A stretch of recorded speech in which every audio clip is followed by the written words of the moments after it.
मित्रों नमस्कार। मैं सुभाष शुक्ला एक बार फिर से आपके बीच में हाजिर हूँ इंग्लिश वाला लेकर के। और आज हम बात करने वाले हैं एक अगले सेंटेंस के बारे में जिसका नाम है एक्सक्लामेटरी सेंटेंस। एक्सक्लामेटरी सेंटेंस आपने सबसे पहले पढ़ा असर्टिव, फिर पढ़ा इंट्रोगेटिव, देन इंपरेटिव, ऑप्टेटिव और आज बात कर रहे हैं एक्सक्लामेटरी सेंटेंस की। इसकी हिंदी क्या होती? इसकी हिंदी अगर बुक में देखा जाए तो होता है विस्मयादिबोधक वाक्य, लेकिन हम जान नहीं पाते कभी कि विस्मयादिबोधक किसे कहते हैं। तो आप ऐसे समझ सकते हैं कि ऐसे वाक्य जिसमें विस्मय किया जाता हो, या ऐसे वाक्य जिसमें आश्चर्य आश्चर्य होता हो, ऐसे वाक्य जिसमें आपको थोड़ा सा ऐसा लगता हो कि कुछ अचानक कुछ हो जाता है, कुछ घटित होता है, लेकिन वो सडन होता है। डेफिनेशन पढ़ेंगे तो जान जाएंगे आसानी से। A sentence that expresses some sudden feeling, एक ऐसा वाक्य जिसको बोलने से आपको कुछ अचानक ऐसा फील होता हो कि ओ माय गॉड क्या हो गया। ऐसे कोई विस्मय वाले शब्द इंटरजेक्शन से वाक्य की शुरुआत होती हो तो आसानी से समझा सकता है इस कॉल्ड एक्सक्लेमेटरी सेंटेंस। तो ऐसे वाक्य को क्या कहेंगे हम? ऐसे वाक्य को एक्सक्लेमेटरी सेंटेंस कहते हैं। नहीं जान पाए हैं तो मैं एक बार फिर से प्रयास कर रहा हूं आसानी से समझने के लिए। ऐसा वाक्य जिसको बोलने से आपको आश्चर्य होता हो, जिसको बोलने से आपको उसमें दुख भी हो सकता है, सुख भी प्राप्त हो सकता है, आनंद भी प्राप्त हो सकता है। हो सकता है आपको नफरत हो गई हो, कुछ ऐसे वाक्य सुनने के बाद आपको नफरत हो जाए, घृणा की फीलिंग आने लगे, या आपको रिग्रेशन की भावना अंदर से आ जाए, या मैं कह सकता हूं कि बहुत सारी चीजें हैं आपके सामने, कई सारे प्रकार के इंटेंशन को लिख करके आपको बताने का प्रयास किया है। खुशी के लिए भी हो सकता है, दुख के लिए हो सकता है, ध्यान के लिए, किसी चीज पर आपको ध्यान अगर किसी को खींचना हो, दिलाना हो तो उसके लिए भी लगा सकते हैं, या मात्रा को बताना है कि कौन क्या कितना तो लगा सकते हैं, या प्रशंसा करने के लिए भी अगर किसी की आप प्रशंसा करना चाहते हैं तो उसको भी आसानी से समझा जा सकता है। तो अब अगर आप एक्सक्लेमेटरी सेंटेंस की शुरुआत कर रहे हैं तो सबसे बड़ी बात कि आपको पहले ये पता हो कि इंटरजेक्शन, जो इंटरजेक्शन है, विस्मयादिबोधक चिन्ह आपको लगाना पड़ेगा और विस्मयादिबोधक शब्द जो है वो आपको आना चाहिए। तो आप जानते हैं पार्ट्स ऑफ स्पीच का जो सबसे आखिरी जो टॉपिक है उसका नाम है इंटरजेक्शन। तो इंटरजेक्शन जो है वो बहुत महत्वपूर्ण हो जाते हैं अगर आप एक्सक्लेमेटरी पढ़ना चाहते हैं तो मैं कुछ आपके सामने लिख के लाया हूं, बहुत सारे हैं लेकिन कुछ बताने का प्रयास किया है। जब हम नरेशन पढ़ेंगे तो वहां विस्तार से इसको, या जब पार्ट्स ऑफ स्पीच पढ़ेंगे तो वहां पे विस्तार से एक पार्ट ही इसका है और तब वहां पे हम अच्छे से पढ़ लेंगे। तो मैंने कहा कुछ शब्द यहाँ पे लिखे हुए हैं, जिसे मैंने कहा हुर्रा, कुछ लोग इसको हुर्रे भी कहते हैं, कुछ हुर्रा कहते हैं। HURRAH spelling hurrah. ये जो साइन है ये बहुत जरूरी है, इसका नाम है साइन ऑफ एक्सक्लेमेशन, या एक्सक्लेमेशन मार्क भी कह सकते हैं। वाव या हा हा, ये तीन ऐसे शब्द हैं जिनको लगाने से ये एहसास होता है कि आप बहुत खुश हैं, आप कुछ ऐसा कहना चाहते हैं कि मैं बहुत प्रसन्न हूं, मैं बहुत खुश हूं। तो अगर ऐसी फीलिंग, खुशी की फीलिंग आपको व्यक्त करनी है तो आप इन तीनों को वाक्य के सबसे पहले आप चिपका सकते हैं, या यूं कह सकते हैं कि वाक्य की शुरुआत आप इन शब्दों से कर सकते हैं। आप हुर्रा से कर सकते हैं, आप हा हा के से कर सकते हैं, या वाव से कर सकते हैं। अगला टॉपिक है दुख के लिए। अगर आप दुख वाले ऐसे वाक्य बोलना चाहते हैं जिसमें आपको कोई प्रॉब्लम हुई है, कहीं चोट लग गई है, या कोई एक्सपायर हो गया है, या कोई भी ऐसी घटना है जिसने आपके मन को द्रवित कर दिया है, तो वहां पे आप क्या लगा सकते हैं? आप एलास लगा सकते हैं, ओह लगा सकते हैं, या आह लगा सकते हैं। और भी कई सारे इंटेंशन हैं, लेकिन सबसे जो प्रसिद्ध है वो ये तीन आपके सामने। अगला मैंने कहा किसी को अगर आपको ध्यान खींचना है अपनी तरफ, कोई ऐसी चीज आप बताना चाहते हैं कि वो आपको सुने, उसका ध्यान कहीं अलग है, तो आसानी से क्या कर सकते हैं? आप हे लगा सकते हैं, या हाय लगा सकते हैं, या हेलो लगा सकते हैं, जिससे सामने वाला जो आप पर ध्यान नहीं दे रहा है वो आप पर ध्यान दे पाए। अगला शब्द है मात्रा बताने के लिए, मैंने कहा जैसे हाउ है या वाटा है। हाउ और वाटर का प्रयोग आप कर सकते हैं। हाउ हम बताते हैं कि जो मात्रा है, जैसे मैंने कहा हाउ ब्यूटीफुल सी इज, वो कितनी खूबसूरत है, तो कितनी खूबसूरत में आप उसकी मात्रा बताने जा रहे हैं कि भैया वो बहुत खूबसूरत है। अब बहुत क्या है आप जानते हैं। अगला लिखा हो वाटा। वाटा में भी लगभग में चीजें वही हैं, ये दोनों भाई हैं, बहुत आसान है समझना। जब आप नरेशन पढ़ेंगे या मैंने कहा जब पार्ट्स ऑफ स्पीच पढ़ेंगे तो विस्तार से वहां हाउ और वाटा में डिफरेंशिएट क्या है आपको बता दिया जाएगा। अगला शब्द है ब्रेवो और वेल डन ये आता है प्रशंसा करने के लिए। अगर आपको किसी की प्रशंसा करनी है, सामने वाला मान लो कोई ऐसा है जो काम आपको पसंद आया, उसने कोई काम किया आपको अच्छा लगा, तो आपने उसकी शाबाशी की। हिंदी में शाबाशी कहते हैं। अगर किसी को शाबाशी देना है, किसी की प्रशंसा करनी है, तो क्या लगा सकते हैं? तो आप लगा सकते हैं bravo, BRAVO, B for boy याद रहे, BRAVO, वी फॉर वैन, यहाँ पे ये वाला, तो ब्रेवो आप लगा सकते हैं या बेल्टन भी लगा सकते हैं आराम से। अगला शब्द है फाई फाई या पू पू। ये आपने सुना होगा ओम्फो, बहुत फेमस हुआ था कुछ समय पहले, आपने देखा होगा लोग ऐसा प्रयोग करते थे ओम्फो। लेकिन आप जानते हैं ये ओम्फो में क्या बोलते तो छी छी का भाव आता, तो फो फो, इसको लोग मजाक में हंसने के लिए फूफू कह देते हैं, फूफू, फाई फाई फूफू, इसकी हिंदी होती छी छी, गंदी बात। तो वो गंदी गंदी बात मैं नहीं कर रहा, मैं यह बताने का प्रयास कर रहा हूँ कि जो घृणा के लिए आते हैं गंदी बात, ऐसा मत करिए यार। तो अगर आपको कोई बात ऐसी है जो आपको नफरत के लिए है या आपको नहीं अच्छा लगता है, कुछ डिस्गस्टिंग टाइप का होता, समझो बात, मैं वो नहीं बताना चाहता यहाँ पे, आप महसूस कर सकते हैं, there are so many things also happen with you.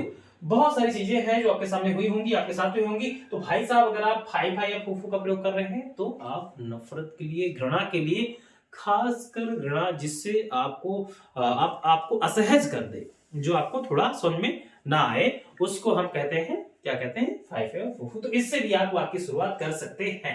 तो ये कुछ इंटरजेक्शन आपके सामने लिखे हुए हैं, बहुत सारे हैं, पूरे नहीं लिखे गए हैं, लेकिन आप इनमें से किसी का प्रयोग करके आगे आराम से वाक्य की शुरुआत कर सकते हैं। तो जैसे मैंने कहा what a same, what a same एक वाक्य है। एक बात मैं फिर से आपको स्पष्ट कर दूं, अगर आप ध्यान से उतर गया है, कि अगर आप एक्सक्लेमेटरी सेंटेंस लिखना चाहते हैं तो ये याद रहे, एक बिंदु पहला कि आपको सबसे पहले क्या करना है, आपको सबसे पहले इंटरजेक्शन से शुरुआत करनी है, एक बात। और दूसरी सबसे बड़ी बात कि आपको लास्ट में, और या तो उस शब्द के बाद जो इंटरजेक्शन में प्रयोग किया उस शब्द के बाद आप भी लगा सकते हैं, या लास्ट में भी। अगर आप लास्ट में लगा रहे हैं तो आपको फुल स्टॉप नहीं लगाना है। अगर आपने इस चिन्ह का प्रयोग अगर मैं यहां कर देता तो यहां मुझे फिर क्या करना पड़ता? फुल स्टॉप लगाना पड़ता।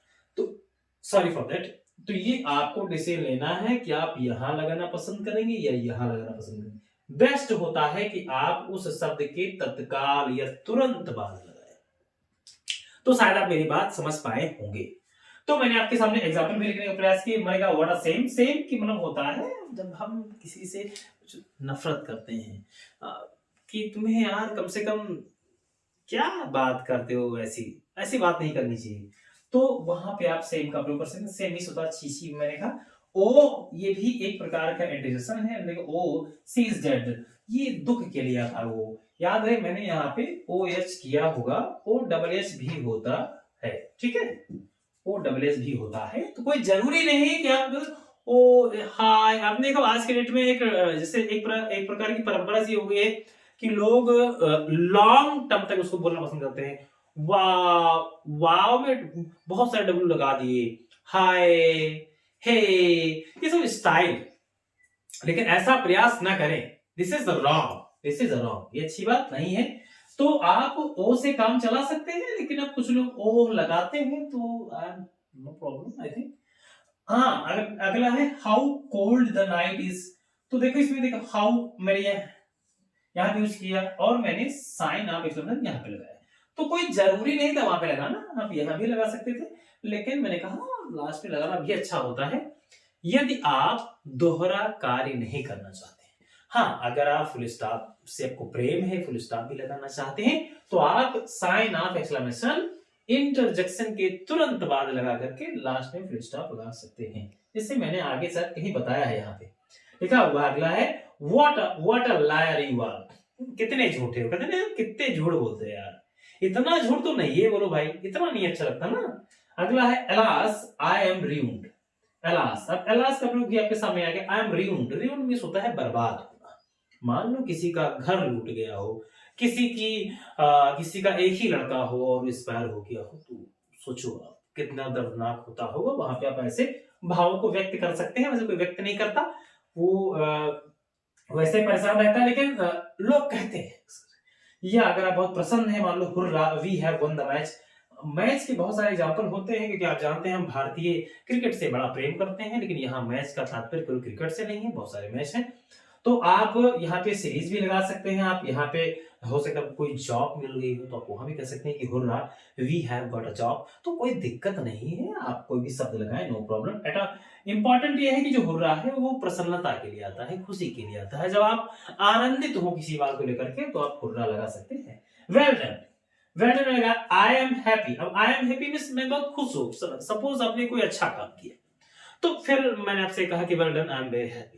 तो मतलब मैंने आपको शाबाशी दी, कुल मिलाकर कह सकते हैं। आगे मैंने नहीं बताया है वेल डन का प्रयोग किया था, यहाँ पे प्रशंसा के लिए शाबाशी दी गई। अगला है ब्रेवो, ये भी उसी का भाई है।